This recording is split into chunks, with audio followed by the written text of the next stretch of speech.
باللہ من الشیطان الرجیم بسم اللہ الرحمن الرحیم رب اشرح لی صدری ویسر لی امری واحلل عقدۃ من لسانی یفقہوا قولی ہزار بار بشوئے میں دہند مشکل گلاب ہنوز نام تو گفتن کمال بید بیس وصلی اللہ تعالیٰ علی حبیبہ محمد وآلہ وبارک وسلم۔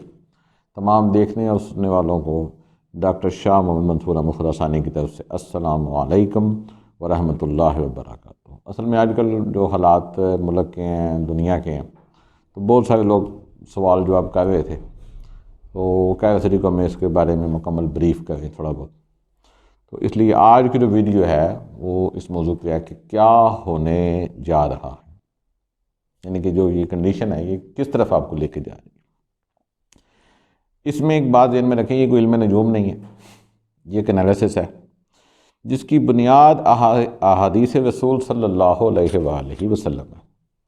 تو جب آپ ان احادیث کا چشمہ لگائیں گے تو آپ کو کئی چیزیں بڑی واضح سمجھ آ جائیں گی۔ پہلی بات جو یہ ہونے جا رہی ہے، جو ممکنات جس کی طرف یہ سارا سفر چل رہا ہے، وہ یہ ہے کہ پوری دنیا میں جتنی بھی حکومتیں ہیں، وہ کوئی وجہ بھی ہو، یہ حکومتیں گر جائیں گی،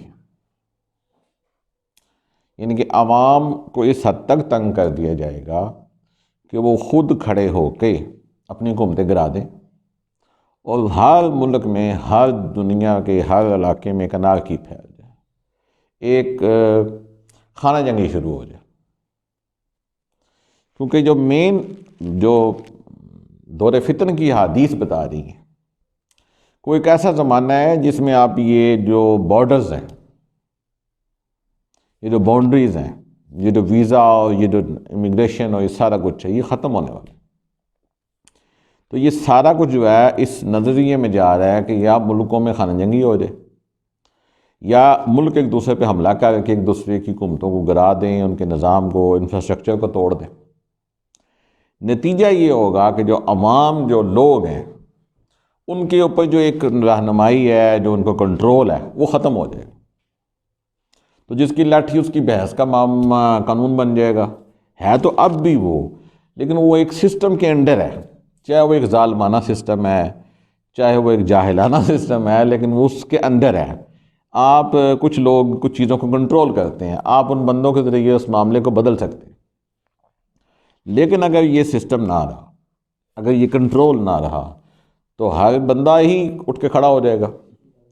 تو نتیجے میں ہوگا یہ چھوٹے چھوٹے وار لارڈز بن جائیں گے، اور ایک خانہ جنگی ہر بندے کو اپنی اپنی پڑ جائے گی۔ میں کوئی ڈرا نہیں رہا کہ جی میں بڑا کو ہائپ کریٹ کرنا چاہ رہا ہوں، میں آپ کو ایک حقیقت بتا رہا ہوں۔ دیکھیں، اگر سیلاب آنے سے پہلے آپ کو پتہ لگ جائے کہ سیلاب آ رہا ہے تو آپ اس کی تیاری کر سکتے ہیں، سیلاب نے تو آنا ہے۔ لیکن اگر آپ آنکھیں بند کر کے اور اپنا آرام سے بیٹھے رہے اپنے گھروں کے ہیٹروں کے اور اے سیوں کے اندر، تو کہیں ٹھیک ہے جی، تو پھر تو سیلاب آئے گا اور پھر کچھ نہیں بچے گا۔ لیکن اللہ اور نبی پاک صلی اللہ علیہ وآلہ وسلم کی یہ سنت ہے کہ پہلے بتا دو، جیسے مرنے کے بعد جو کچھ ہونے والا ہے وہ اللہ نے اور نبی پاک نے آپ کو پہلے بتا دیا کہ یہ کچھ ہونے والا ہے، اس کی تیاری کر لو۔ اسی طرح احادیث کی کتابوں میں باب فتن ہے، پورا پورا باب باندھ دیا گیا ہے، یعنی کہ یہ سنت ہے کہ آنے والے وقت کا جو ایسٹیمیٹ ہے وہ آپ کو اندازہ ہو جائے، اور اس کے اوپر آپ بات کریں، اس کی تیاری کریں، تاکہ جب وہ ہو تو آپ کو پتہ ہو کہ کیا کرنا۔ اور یہ جو میں بتا رہا ہوں، اس کا مقصد صرف یہ ہے کہ یہ جو میں نے آپ کو بتائی ہے سینیریو، یہ اس میں 1 سال لگے، 2 سال لگیں، 5 سال لگیں، یہ ہونا ہے اور یہ ہو کے رہے گا، اور یہ اس طریقے سے ہوگا کہ آپ کو سمجھ نہیں آئے گی، لیکن یہ ہو جائے گا۔ آپ کو اینکر، آپ کو جو صحافی ہیں، جو سب بندے ہیں، وہ اس بات کا احساس نہیں ہونے دیں گے۔ وہ لگے گا کہ جیسے ابھی انتخابات ہونے والے ہیں، پھر یہ ہوگا، پھر وہ آپ کہیں گے یار ٹھیک ہے یار، نارمل روٹین ہے، اتنے سال سے ہوتا رہا ہے۔ تو یہی وہ وقت ہے جب آپ کو خیال کرنا ہے۔ میں نے تھوڑے دن پہلے بھی اپنی ویڈیو چڑھائی تھی مقصد حیات کے بارے میں، تو مقصد زندگی کا کوئی مقصد تو ہو. آپ ایک جانور کی طرح پیدا ہو گئے اور کھائے اور مر گئے، تو کیا اللہ کو یہی جواب دیں گے آپ؟ آپ کے پاس پرپز نہیں ہے، آپ پریشان ہیں، آپ دکھی ہیں، آپ ایسے ہی رہیں گے ادھر بھی آگے بھی، کیونکہ مقصد کے بغیر ہے. پیسہ کمائیں گے، جائیداد بنا لیں گے، نہ پیسہ رہے گا نہ جائیداد رہے گی. تو یہ جو ہونے جا رہا ہے یہ سب اس طرف جا رہا ہے. میں نہیں کہتا سویرے ہو جائے یا 10 سال بعد میں ہو، لیکن یہ ہونے والا ہے. اور اگر آپ اس کے لیے تیار نہ ہو گئے تو میرا کام تھا بتانا فرض ہے، منوانا فرض نہیں. تو یہ حکومتوں کا جو سسٹم ہے، جو یہ ایک کنٹرول ہے، یہ چھوٹ جائے گا. چاہے تو آپ عوام خود ہی نکل آئیں روڈوں پہ اور اس قسم کا کام کر دیں، یا آپ پہ کوئی حملہ ہو جائے اور کسی طرح سے ملک میں جو انفراسٹرکچر ہے وہ ٹوٹ جائے اور پھر نہ کیے. تو ان تمام صورتوں میں آپ نے کیا کرنا؟ یہ تو ہونے والا ہے، یہ تو رائٹنگ آن دا وال ہے کہ World War III کی طرف دنیا جا رہی ہے. یہ تو جانا ہی ہے. آپ کتنی بھی کوشش کریں، کتنی بھی تسلیاں دیں اپنے آپ کو، دیکھیں جو ہونا ہے وہ ہو رہا ہے، وہ ہونا ہے، اس کا پلان ہے. جو ہوائیں ہیں، جو فضائیں ہیں، وہ اس بات کا اشارہ دے رہی ہیں کہ یہ ہونے والا ہے. لیکن آپ نے کیا کرنا؟ پہلی بات، یہ توبہ کا وقت ہے. اپنے رب سے توبہ کریں، کیونکہ زندگی آپ نے اس کے مقصد کو نہیں سمجھا. اور توبہ کریں اور دعا کریں کہ آپ کو وہ مقصد مل جائے، پرپز مل جائے. کیونکہ اگر آپ کو یہ کام، یہ معاملہ ہو جاتا ہے تو ڈیفینیٹ تکلیف تو ہے، یہ دکھ بھی ہے، لیکن اس میں جو بلیسنگ ہے وہ یہ ہے کہ آپ کو موقع ملے گا، آپ کو چننے کا موقع ملے گا حق کو یا باطل چن لیں. پھر وہ آپ چنیں گے اور یہ وقت آ رہا ہے. تو اس بات کی اگر آپ کو سینس ہوئی، پتہ ہوا، تو پھر جب سر پہ پڑے گی تو آپ کو پتہ ہوگا باطل نہیں چننا. نہیں تو جب انسان کے سر پہ پڑے اور اس کو سمجھ نہ آئے تو یقیناً وہ باطل ہی کو چنتا ہے، اور یہی ہونے جا رہا ہے. تو میرا صرف مقصد آپ کو یہ بتانا ہے. اور اس میں آپ فرق کیسے کریں گے حق کیا اور باطل کیا؟ تو اس میں فرق صرف ایک ذات ہے، اور وہ ذات، وہ ہستی جن کا ذکر ہونا چاہیے تھا، نہ وہ خانقاہوں پہ ذکر ہے نہ وہ ممبروں پہ ذکر ہے، اور وہ ہے امام مہدی علیہ السلام کی ذات. یہ وہ مین فرق ہے، یہ وہ مین ذات ہے جو اس ساری بات کو یا آپ کے لیے حق بنا دے گی یا آپ کے لیے باطل بنا دے گی، یا توشہ بنا دے گی جنت کا یا آپ کو دوزخ کا ایندھن بنا دے گی. تو اس کو جاننا بڑا ضروری ہے. کہیں جھوٹے دعوے دار بھی ہو سکتے ہیں، وہ دعویٰ کریں گے تو ان کی پہچان کیسے کریں گے؟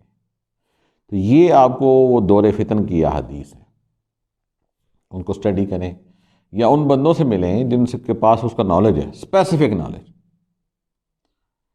بہت سے بندے میں نے دیکھی ہیں وہ مس گائیڈ کر رہے ہیں، مختلف چیزوں سے مدغم کر رہے ہیں، نتیجے میں کنفیوژن کریٹ ہو رہی ہے. میں نے غزوہ ہند کے بارے میں لوگوں کو بہت زیادہ کنفیوژن ہے، ایگزیکٹ جو سنیریو ہے وہ سمجھ نہیں آتا. قسطنطنیہ کی فتح جو ہے، ترکی میں جو فتح ہے قسطنطنیہ کی، جو امام مہدی علیہ السلام نے کرنی ہے، انتہائی کنفیوژن ہے، کوئی کلیئر جواب نہیں ہے آپ کو. لیکن وہ کلیئر بات ہے حدیث میں، لیکن کوئی بتا نہیں رہا آپ کو. یہی کنفیوژن کریٹ کی گئی ہے، یہ باتیں کر کے، یہ معاملے کر کے لوگوں کو صرف کنفیوز کیا گیا کہ اب وہ کہتے ہیں یار ٹھیک ہے یار وہ بڑیاں ویڈیو ویکھی ہاں تو کوئی گل نہیں نکلی وہ فائدی. تو یہ صرف کنفیوز کیا جا رہا ہے. اور وہ ذکر کریں گے لیکن وہ کنفیوز کریں گے. تو بنیادی طور پہ ملکوں میں جو حکومتیں ہیں وہ گر جائیں گی اور عوام اپنے آپ کے اوپر ہے. پھر وہ جو کریں ایک دوسرے کے ساتھ کریں. تو آپ کے لیے سب سے پہلی بات کہ اپنا جو مقصد ہے لائف کا، پرپز ہے، کہ آپ کیوں، مقصد کیا ہے زندگی کا، اور پھر اس مقصد کو بیان کریں لوگوں سے، ان کو موٹیویٹ کریں کہ یہ مقصد ہے، تو آپ کا کیا مقصد ہے۔ تو اگر ہم خیال بندے، ہم مزاج بندے، ہم سوچ بندے مل جائیں گے تو یقیناً وہ ایک رخ بنے گا، وہ ایک سوسائٹی بنائیں گے جس میں آپ کے بچے پڑھ سکیں گے، کیونکہ اسکول تو چلنے نہیں، کالج ادارے چلنے نہیں، آپ کے جو بچے ہیں ان کے معاملات ہیں، شادی ہیں، ان کی جو پرورش ہے، وہ سارے معاملے آپ کیسے کریں گے۔ تو آپ کو ڈیفینیٹلی بات ہے کہ ایک سوسائٹی بنانی پڑے گی جو ایک مقصد کے لیے ہو، جس کا پرپز ایک ہو۔ اور میں نے آپ کو پہلی دفعہ بھی بتایا تھا کہ ٹرائی کریں کہ ایسے سورسز جس سے آپ اپنی خود کفالت کو حاصل کر سکیں، مطلب بجلی کے بارے میں، پانی کے بارے میں اور خوراک کے بارے میں کچھ ایسا نظام ہو، کوئی ایسی ٹریننگ ہو جس سے آپ اس غلامی سے نکل سکیں، اس میں خود کفیل ہو سکیں۔ تو اگر آپ کو اس کے بارے میں کوئی کویشچن ہے، اگر آپ اس کے بارے میں سنجیدہ ہیں، تو 03344037724 واٹس ایپ نمبر ہے، سوال کریں، کویشچن کریں، اور اس کے بارے میں انشاءاللہ تعالیٰ میں ویڈیوز میں بتاؤں گا اور آپ کو بھی سمجھاؤں گا۔ اور اگر آپ اس سسٹم میں، اس مشن میں ہیلپ کرنا چاہتے ہیں، فائنینشلی سپورٹ کرنا چاہتے ہیں، تو 030045598787 جائز کیش کا نمبر، اپنی خدمت ہے وہ بھیجیں۔ اللہ تعالیٰ آپ کا میرا حامی ناصر ہو۔ والسلام۔